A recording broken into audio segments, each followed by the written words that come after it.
상쾌한 아침을 열어드립니다. 안녕하세요. 열린 시장 상한가를 잡아라 김선영입니다. 어제 우리 주식시장, 양시장 모두 반등에 성공하는 모습을 보였습니다. 특히 코스닥 시장 전날 많이 급락을 하면서 우려감을 자아내기도 했었는데요. 그동안 뚫지 못했었던 550선을 돌파한 이후 이틀 만에 550선을 다시 내주면서 급락이 나왔는데 어제 다시 복귀가 되는 그 모습을 보여줬습니다. 자, 이제 코스닥 시장에 대해서 여러 가지 의견들이 나오고 있습니다. 과열에 대한 의견도 나오고 있고요. 이러한 에너지가 많이 비축이 돼 있다면서 추가적인 상승을 기대하는 그런 목소리도 높습니다.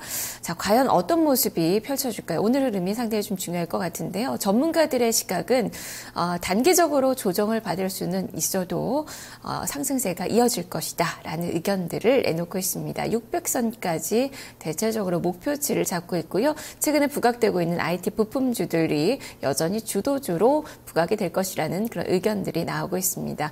자, 오늘 해외 증시는 소폭 내림세를 펼쳤습니다. 그런 가운데 오늘 시장 상승할 수 있을까요? 오늘 시장의 움직임 해외 증시를 보면서 살펴보도록 하겠습니다. 해외 증시 포인트 최하나 기자가 전해드립니다. 네, 간밤 마감한 뉴욕 증시는 키프로스 악재가 반영이 됐습니다. 주택 경기가 호조를 보였음에도 불구하고 혼조세로 마감을 하는 모습이었는데요. 먼저 종가부터 확인해 보도록 하겠습니다. 다우존스 지수의 종가입니다. 0.03%대 상승하는 모습이었습니다. 14,455선의 거래를 마감했습니다. 이어서 대형주 중심의 S&P 500 지수도 살펴보겠습니다. 0.2%대 조정을 받았는데요. 1,548선의 거래를 마쳤습니다.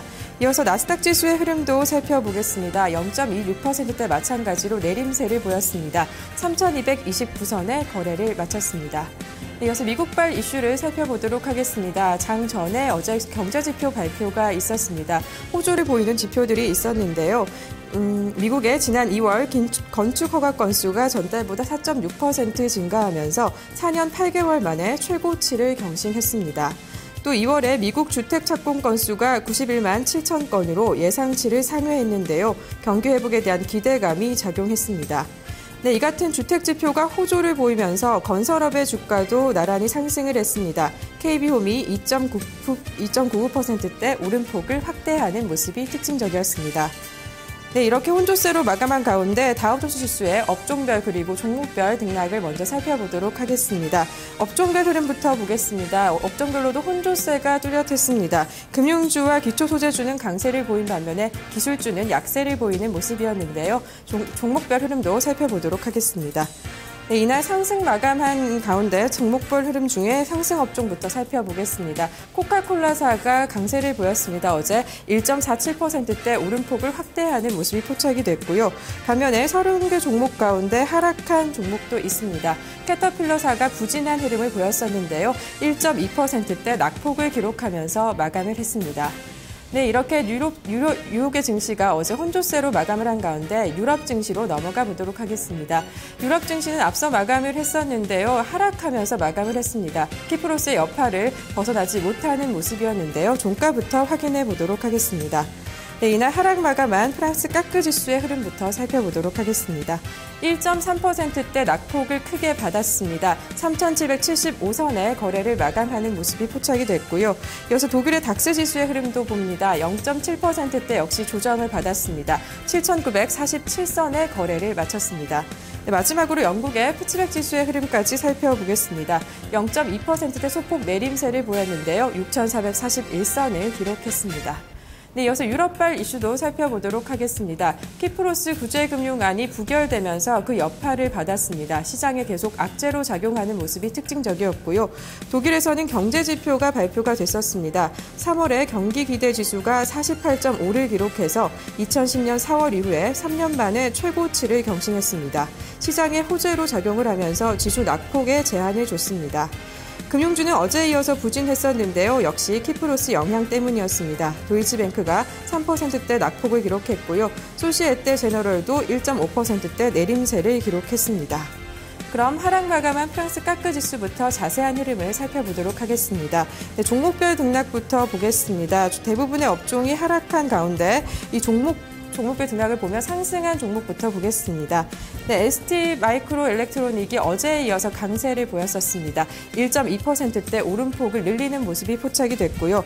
반면에 하락한 종목도 있습니다. 금융주의 부진한 흐름이 반영이 됐습니다. 크레딧 아그네콜이 어제 5%대 급락하면서 마무리를 했습니다.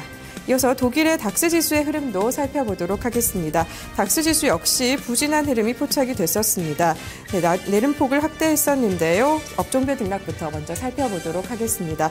업종별로도 부진한 흐름이 포착이 됐습니다. 금융주가 1.8%대 내림폭을 확대했고요. 기술주도 반면에 내리는 모습을 가지고 있었습니다. 산업 섹터와 통신주만 좀 강세를 보였었는데요. 종목별 등락도 이어서 살펴보도록 하겠습니다. 네, 대부분의 종목이 좀 하락한 가운데 상승 종목 보겠습니다. henkel사가 어제 오름폭을 확대했었는데요. 1.6%대 급등하는 모습을 보였습니다. 반면에 하락한 종목도 살펴보겠습니다. 어제 하락장 쪽에서 하락한 종목을 보면요. 철강 업체가 좀 부진한 흐름을 보였습니다. 티센크루프사가 4%대 낙폭을 기록하는 모습이 특징적이었습니다. 네, 마지막으로 영국의 푸츠백 지수의 흐름까지 살펴보도록 하겠습니다. 역시 소폭 조정장을 이루는 모습이었는데요. 업종별 등락 먼저 보시면요. 역시 하락장이 우세한 것을 볼 수가 있습니다. 금융주가 0.7%대 내림세를 보였고요. 기초소재주, 기술주 등등도 낙폭을 크게 확대하는 모습이었습니다. 반면에 유틸리티주만 조금 강세를 보였었는데요. 종목별 등락 살펴보도록 하겠습니다. 네, 가장 많이 상승한 종목부터 보겠습니다. 서먼 트렌트가 어제 가장 많이 올랐었는데요. 1.7%대 오름폭을 확대하는 모습이었습니다. 반면에 하락한 종목도 보겠습니다. 역시 철강 업체가 부진했습니다. 리오틴토사가 어제 5%대 내리는 모습이 특징적이었습니다. 네, 이렇게 유럽과 뉴욕의 증시가 일제히 대부분이 하락하면서 마감한 가운데 오늘 국내 시장에는 어떤 영향을 미칠지 살펴보도록 하겠습니다. 먼저 긍정적인 재료부터 보겠습니다. 미국의 경제 지표가 호조를 보이면서 경기 회복에 대한 기대감이 작용하고 있습니다.